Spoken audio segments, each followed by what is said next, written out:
Hello guys, তো আমি মাঝখানে দুদিন আসতে পারিনি।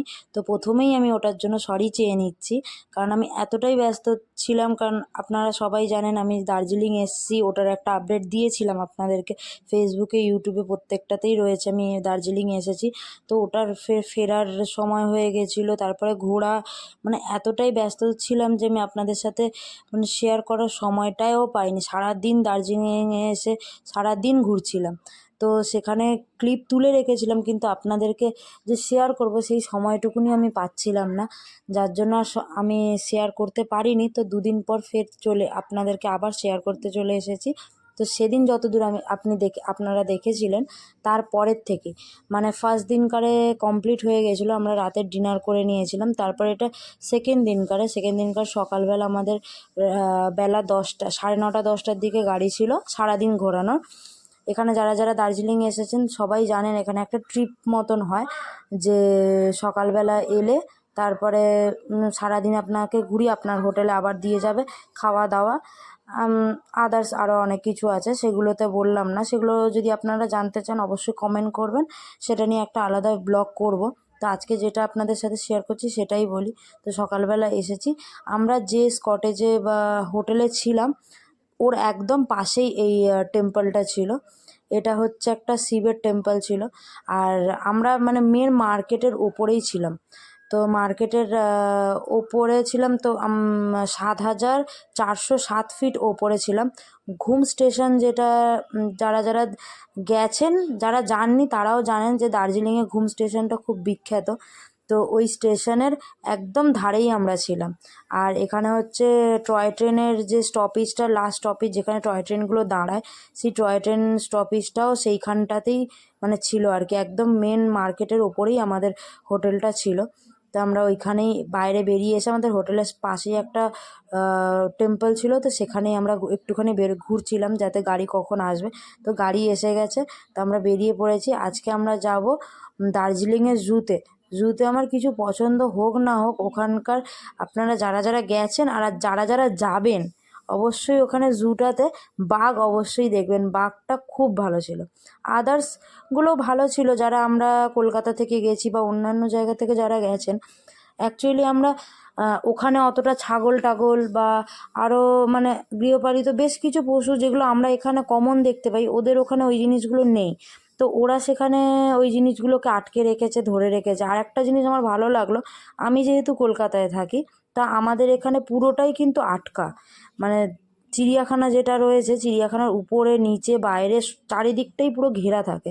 কিন্তু এদের চিড়িয়াখানায় আমি দেখলাম পাখি আর হচ্ছে বাঁদরের জায়গাটাই শুধু খোলা ছিল। এমনকি বাঘের জায়গাটা পর্যন্ত সামনেরটা নেট দেওয়া ছিল, উপর থেকে পুরোটাই ফাঁকা। মানে এদের বেশিরভাগটাই পুরো যতটা পেরেছে ততটা প্রকৃতির সঙ্গে মিশিয়ে এদেরকে রাখার চেষ্টা করেছে। এই জিনিসটা আমার খুবই ভালো লেগেছে। তার সঙ্গে সঙ্গে আমি যেগুলো যেগুলো দেখেছি সেগুলো তো আপনাদের সাথে শেয়ার করছি। আর তার সঙ্গে সঙ্গে এখানে অনেক কিছুই ছিল, যেগুলো ভালো ভালো জিনিসই ছিল। এটা হচ্ছে ছোট্ট একটা অ্যাকোরিয়াম ছিল। আর এর সঙ্গেই আরও একটা জিনিস রয়েছে, সেটা হচ্ছে ওই চিড়িয়াখানার মধ্যেই একটা মানে কী বলে, বিভিন্ন রকম জিনিস আর কি, মানে ওখানে সংরক্ষিত করে রাখা রয়েছে। ওরকম আমাদের এখানকার যেরকম মিউজিয়াম যেরকম, ওরকমই ওখানেও একটা রয়েছে মানে ছোটোখাটোর মধ্যে, কিন্তু খুব সুন্দর জিনিসটা, খুব ভালো লেগেছিলো। আর অ্যাকচুয়ালি এখানকার সব কিছুই এতটা সুন্দর। ওখানকার কুকুরেরও একটা ক্লিপ আপনাদেরকে দেখিয়েছি, যে কুকুরটাও খুবই সুন্দর। মানে ওখানকার প্রত্যেকটা আশেপাশের প্রকৃতি, মানে যেদিকেই তাকাচ্ছি সেদিকেই পাহাড়। আর আমরা কাঞ্চনজঙ্ঘা, আমাদের যে ড্রাইভার দাদা ছিলেন উনি বলছিলেন এই মাসে হচ্ছে মানে কাঞ্চনজঙ্ঘা দেখাই যায় না, মানে চারিদিকে পুরো মেঘলা হয়ে থাকে, বৃষ্টি বৃষ্টি হয়। ইভেন আমরা যখন ঘর থেকে বেরোচ্ছিলাম তখনও প্রচণ্ড পরিমাণে বৃষ্টি হচ্ছিল। তো আমরা সবাই ভাবছিলাম কি ওখানেও বৃষ্টি হবে, ওয়েদার খারাপ থাকবে। বাট আমরা যখন গেলাম ওয়েদার এতটা পরিমাণে ভালো ছিল, কাঞ্চনজঙ্ঘা পুরো পরিষ্কার দেখা যাচ্ছিল। তো ড্রাইভার দাদা একজনের মানে একটা স্টোরি আর কি শেয়ার করছিল। উনি বলছিলেন যে তোমরা খুব লাকি যে এই মাসে কাঞ্চনজঙ্ঘা দেখাই যায় না, সেখানে তোমরা 3 দিন ধরে কন্টিনিউয়াসলি আমরা যে হোটেলে ছিলাম আমাদের হোটেলের জানলা থেকে কাঞ্চনজঙ্ঘার ভিউটা পুরো পরিষ্কার দেখা যাচ্ছে। উনিও বলছিল, বলে এটা আমিও অবাক, একটা মানে অন্য একটা গ্রুপ কলকাতা থেকেই যায়, ওনার পরিচিত, বলছে মানে উনি 7বার এসেছেন শুধু কাঞ্চনজঙ্ঘার ভিউটা দেখার জন্য, ওনারা দেখতে পায়নি, বাট আমরা একবার এসেই আমরা দেখে নিয়েছি।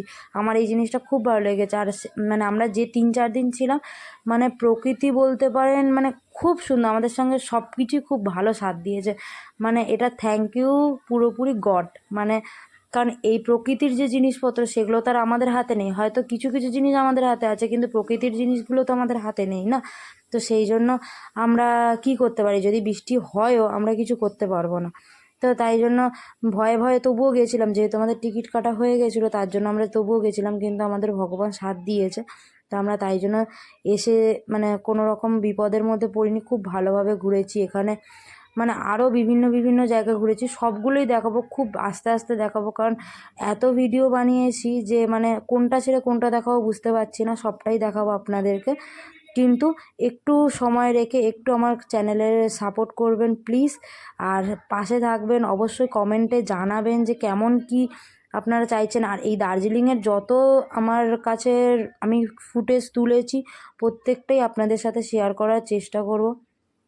তারপরে স্পেশালি যেটা বাঘ বলছিলাম, বাঘটা মারাত্মক ছিল এখানকার, মানে খুবই সুন্দর। যারা কলকাতা থেকে যাও তারা জানো আমাদের কলকাতার বাঘগুলো একদমই মানে থাকে, আমাদের এখানে হয়তো 3টে 4টে 5টা বাঘ থাকে, কিন্তু অতটাও সেরকমভাবে কোনো থাকে না।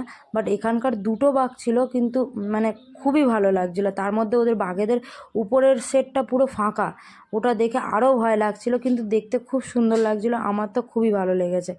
এখান থেকে আমরা আরও বিভিন্ন বিভিন্ন জায়গায় গেছি, সেখানে ঘুরেছি, সেখানকার ফুটেজ নিয়েছি আমরা। তো প্রত্যেকটাই আপনাদের সাথে শেয়ার করব। অবশ্যই আমার সাথে থাকবেন, আমার পাশে থাকবেন, আমাকে বলবেন যে কেমন কেমন আপনারা দেখতে চাইছেন। আর এখানকার যদি কোনো কিছু ডিটেলস আপনাদের মনে হয় যে জানার প্রয়োজন আছে, কি কোনটা কত খরচ হলো, কি হলো না হলো, আপনাদের যদি মনে হয় যে হ্যাঁ আমি জানতে চাই, অবশ্যই কমেন্টে আমাকে জানাবেন। আমি অবশ্যই করে আপনাদেরকে জানানোর চেষ্টা করব যে কেমন কি জায়গা, কেমন কি লেগেছে খরচ, সব কিছুই আপনাদেরকে ডিটেলসে বলবো।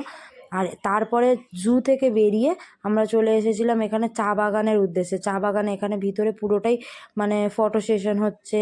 তারপরে জামা কাপড়, যারা যারা এসেছেন তারা জানেন এখানে জামা কাপড় দেয়। জামা কাপড় আমাদের থেকে নিয়েছিল 50 টাকা করে এক একজনের মাথা পিছু। তো 50 টাকা করে পরে তারপরে এখানে তোমরা মানে জামা পরে আর কি ড্রেস পরে আর ফটো তুলতে পারো। তো আমরা সেটা করেছি, অবশ্যই আমরাও করেছি, আমরা বাদ যাবো কেন, আমরাও করেছি।